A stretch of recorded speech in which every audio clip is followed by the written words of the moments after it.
Assalamualaikum warahmatullahi wabarakatuh. Bismillahirrahmanirrahim. Alhamdulillahirabbil alamin wal 'aqibatul lil muttaqin wala 'udwana illa 'alal zalimin. Wassalatu wassalamu ala sayyidina Muhammadin sayyidil mursalin wa ala alihi wa ashabihi wa man tabi'ahu nasarahu ila yaumiddin. Amma ba'd. Yang saya hormati segenap pengurus atau DKM Masjid Ad-Da'wah, dari ketua dan seluruh jajaran pengurus ke bawah, para alim, para ulama, para orang tua, sesepuh, tokoh masyarakat, dan seluruh jamaah yang hadir pada malam hari ini, bapak-bapak dan ibu-ibu, majelis sholat tarawih yang dirahmati Allah. Tentu yang pertama dan utama kita panjatkan puji syukur kehadirat Allah Subhanahu wa taala. Sampai malam hari ini Allah masih memberikan nikmat sehat, didukung dengan nikmat iman, Islam, taufik, hidayah. Kita dapat hadir di masjid kita untuk melaksanakan ibadah kita. Yang bagaimana yang baru saja kita tunaikan sholat Isya berjamaah. Mudah-mudahan sholat Isya kita diterima oleh Allah Subhanahu wa ta'ala.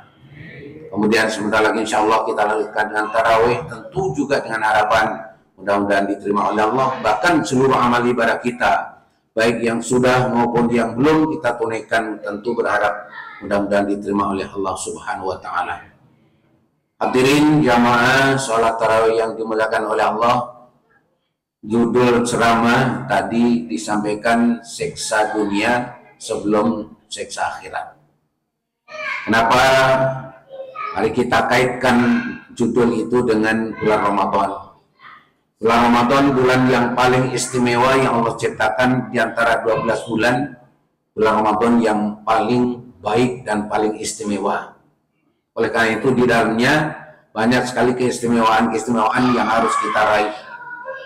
Dan salah satu yang kita bahas dalam tema ini yaitu Ramadan dinamakan Syahrul Maghfirah, bulan yang penuh ampunan. Dalam hadis Rasulullah, beliau setiap awal Ramadan beliau mengatakan, atakum Ramadan syahru barakah yaghsyakumullahu fih wa yanzilur rahmah wa yahutul khataya. Telah datang kepada kalian bulan Ramadan yang penuh keberkahan, dan Allah menurunkan rahmat, anugerah Allah meliputi kalian di bulan Ramadan, wa yahutul khataya, dan Allah mengampuni dosa-dosa. Inilah yang kita kaitkan. Dosa ini kaitannya dengan siksa. Tidak ada sedikit pun perbuatan manusia yang tidak dihargai oleh Allah. Semuanya akan dihargai, dipertimbangkan, dan kemudian diberikan balasan. Itulah yang sering kita baca dalam surat yang pendek. Ya, wa may ya'mal mithqala dzarratin khairan yarah wa may ya'mal mithqala dzarratin syarran yarah. Perbuatan yang sedikit, walaupun kadang-kadang kita tidak merasa bahwa itu kebaikan, tapi ya roh, kamu akan melihat balasannya. Atau sebaliknya, kadang-kadang perbuatan maksiat, dosa, saking kecilnya dosa itu, kadang-kadang kita tidak merasa telah berbuat dosa, tapi Allah Maha Teliti, diberikan balasan. Apa balasan dari amal baik? Adalah pahala. Sedangkan balasan dari dosa adalah siksa. Siapa yang mau disiksa? Tentu kita tidak mau disiksa. Dan Allah hanya menyiksa orang-orang yang berdosa. Dalam surah Al-Quran, surat Al-Ankabut ayat 40, di sana Allah berfirman, A'udzubillahi minasyaitonirrajim, fakullan akhadna bidzambih. Dan setiap manusia ini kami siksa karena dosa-dosanya. Saya ulangi, setiap manusia kami siksa karena dosa-dosanya.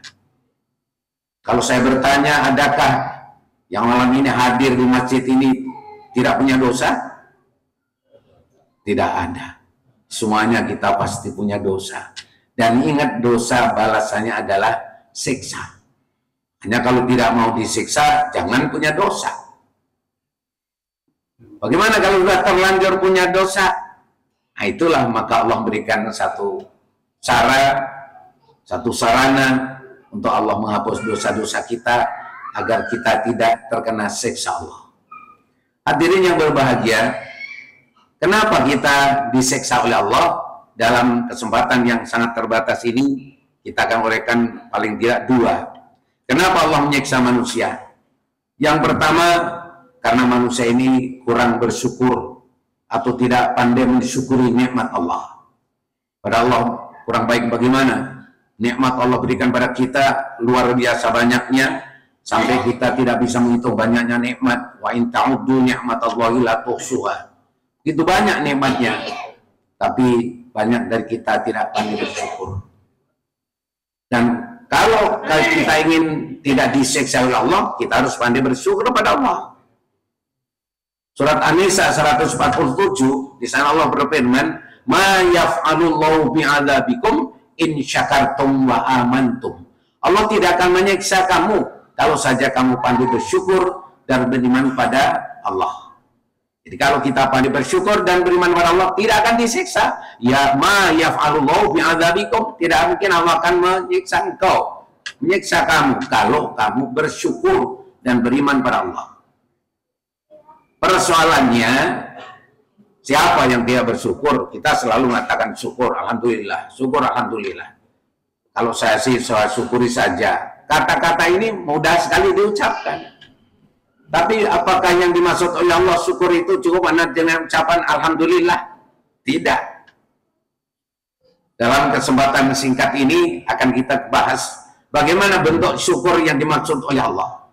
Pertama, syukur itu dalam bentuk ketaatan kita kepada Allah dalam melaksanakan segala aturan Allah. Karena para ulama mentakrifkan bahwa syukur ini harus diwujudkan dalam bentuk perbuatan kita. Asyukru bil jawarih. Syukur itu dengan perbuatan anggota badan kita di dalam mentaati aturan Allah. Kalau itu perintah kita tunaikan, kalau itu larangan kita jauhi. Itu hakikat daripada syukur yang pertama. Asyukru bil ibadah. Syukur itu dalam bentuk ibadah. Jadi kita duduk sekarang di sini salat tarawih ini salah satu bentuk kita mensyukuri nikmat Allah. Kita sholat, kita mengaji, kita beramal soleh, ini merupakan satu bentuk syukur kita kepada Allah. Asyukru bil ibadah. Syukur itu kita wujudkan dalam bentuk ibadah. Ketaatan kita di dalam melaksanakan segala aturan Allah. Yang kedua, asyukru bil qanaah. Syukur itu diwujudkan dalam bentuk qanaah. Qanaah itu apa? Menerima dengan ikhlas, dengan senang hati, dengan ridho apa yang Allah tetapkan buat kita. Contoh misalnya, Allah membagi rezeki tidak sama. Ada yang diberikan sedikit, ada yang diberikan sedang, bahkan ada yang diberikan banyak. Maka apapun yang Allah berikan pada kita, apapun yang Allah tentukan keadaan kita, kita terima dengan senang hati. Alhamdulillahi ala kulli halin. Hendaklah alhamdulillah itu dalam segala keadaan. Saya ulangi, alhamdulillah ala kulli halin. Hendaklah syukur kepada Allah, alhamdulillah itu dalam segala keadaan. Lagi senang, alhamdulillah. Lagi sedih, alhamdulillah. Lagi sehat, alhamdulillah. Sedang sakit, alhamdulillah. Bisakah ketika sakit alhamdulillah? Nah, ini. Apakah di balik sakit itu tidak ada alhamdulillahnya? Banyak. Di balik sakit itu banyak alhamdulillahnya, Pak. Makanya jangan nanya kalau sehat saja alhamdulillah, sakit nggak ada alhamdulillahnya. Coba Bapak, bukti bahwa di belakang sakit banyak alhamdulillahnya. Ketika kita sehat, tidak ada kawan-kawan kita datang bawa ke apel. Tidak ada kawan-kawan kita menjenguk kita bawa oleh-oleh. Betul? Tapi ketika kita sakit, Masya Allah, kawan-kawan kita datang, ada yang bawa apel, bawa jeruk, ada yang bawa amplop. Alhamdulillah tidak.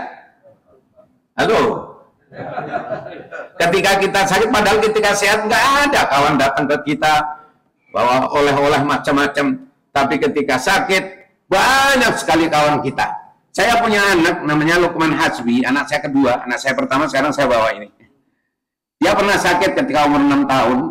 Kemudian karena saya banyak punya jamaah saya pada besuk. Ada yang bawa apel, ada yang bawa jeruk, bawa pisang, ada yang roti, ada yang bawa amplop. Ketika orang-orang yang menjenguk itu pulang, apa bilang kata anak saya, Pak, enak ya kalau sakit banyak makanan. Itu buktinya bahwa di belakang sakit pun ada pantas kalau alhamdulillah yang ala kulli halin. Ini namanya bersyukur bil qanaah. Menerima keadaan apapun, karena walaupun menurut kita pandangan kita nggak enak, tapi itu Allah menentukan yang terbaik untuk kita. Orang lain lagi urusannya. Makanya ketika mendapat sesuatu yang menurut kita tidak, tetap alhamdulillah. Banyak duit, alhamdulillah. Nggak punya duit, alhamdulillah. Apakah di belakang nggak punya duit nggak ada alhamdulillahnya? Pak, pernah di satu hari bulan Ramadan, sore menjelang buka, ibu-ibu, ada orang ngider jualan pepes ikan mas. Bu, pepes ikan mas. Oh, yang pada punya duit pada keluar beli. Bu, saya beli. Ada yang beli 5 bungkus. Wah, saya buat sahur. Ada yang beli 3 bungkus. Ada seorang ibu yang nggak punya duit, diem aja.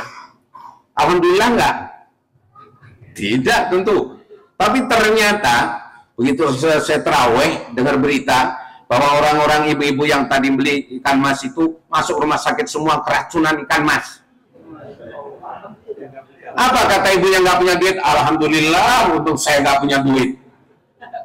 Betul apa betul? Makanya alhamdulillah ala kulli halin. Itulah bersyukur bil qanaah. Jangan syukur waktu enak saja. Karena apapun bentuknya, kalau itu ketentuan Allah mesti yang terbaik buat kita. Yang ketiga, asyukru bisti'malin ni'mah wafaqa biiradatillah.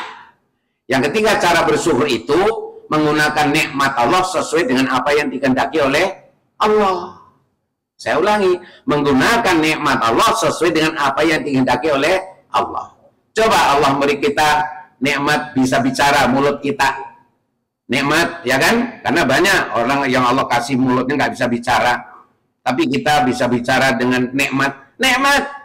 Tapi kita harus tahu, apa tujuannya Allah memberikan nikmat mulut kita bisa bicara? Suruh bicara yang baik. Baik. Ya kan? Fakul khairan. Aulias bicara yang baik. Kalau tidak lebih baik diam. Jadi kalau kita menggunakan lisan itu selalu untuk berbicara yang baik, berarti mensyukuri nikmat mulut. Tapi kalau kemudian untuk menggosip orang, untuk membohongi orang, itu namanya tidak bersyukur, tidak mensyukuri nikmat mulut. Jangan-jangan lama-lama nanti mulutnya dikasih menyon. Masya Allah, na'udzubillah. Itulah yang pertama, kalau tidak ingin disiksa oleh Allah, kita harus pandai mensyukuri nikmat Allah. Karena Allah sudah janji, ma yaf'alullahu bi'adzabikum in syakartum wa amantum. Allah tidak akan mungkin menyiksa kamu kalau kamu pada pandai bersyukur dan beriman. Yang kedua, kita disiksa kalau karena punya dosa. Karena punya dosa. Dosa itu apa? Pelanggaran terhadap aturan Allah. Pelanggaran terhadap aturan Allah itu ada sanksinya. Sanksinya adalah siksa. Tadi Allah sudah berfirman, fakulan akhadna bidzambi. Nabi Adam saja Bapak, dengan Siti Hawa yang sudah ditempatkan di surga, tempat yang paling nikmat. Tidak perlu harus susah-susah di surga. Pengen makan, hanya baru pengen saja, dalam hati sudah langsung disediakan oleh Allah. Ya, walakum fiha ma tastahi anfusukum, walakum fiha ma tad'un. Ya kan? Disediakan apa yang menjadi kehendak kamu dan disediakan apa yang menjadi permintaan kamu. Gak usah kita repot-repot. Tapi karena Nabi Adam berbuat dosa di surga, melanggar aturan, Allah makan buah yang dilarang oleh Allah. Maka dikeluarkan oleh Allah dari surga ke bumi. Di bumi suruh bersusah payah. Mau makan harus cari dulu, makan harus kerja dulu. Di surga makan dengan simsalabin, makan langsung disidain Pak Haji Ali. Apa nggak enak tuh? Lah iya, nggak usah harus cari kemana-mana, cari soto Betawi sampai malam-malam ditutup, nggak perlu. Masya Allah di surga.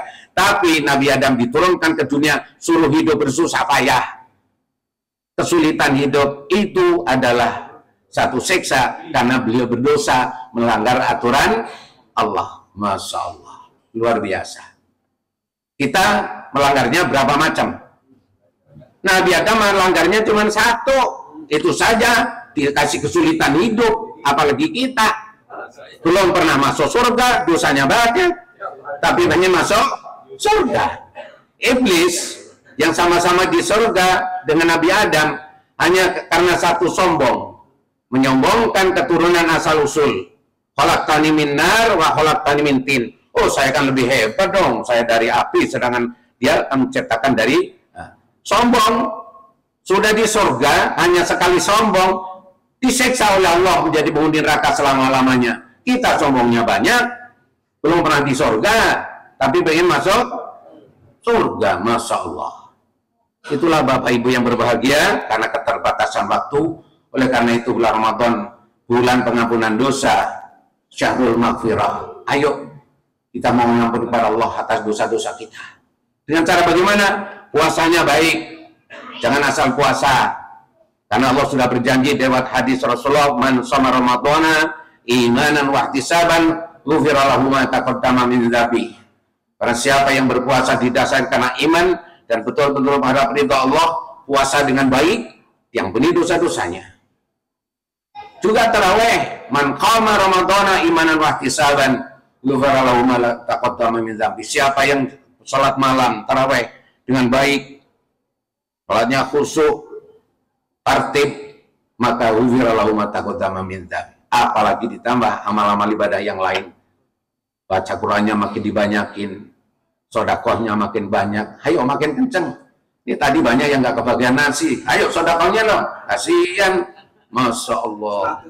100 orang nggak kebagian nasi. Coba kalau kita sedekahnya kenceng.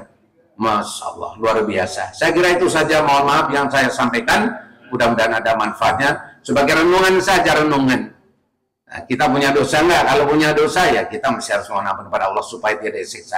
Terakhir, siksa itu diberikan di dunia apa di akhirat, Pak? Siksa pada orang yang berdosa itu Allah berikan di dunia apa di akhirat? Di dunia dan di akhirat. Di dunia dan di akhirat.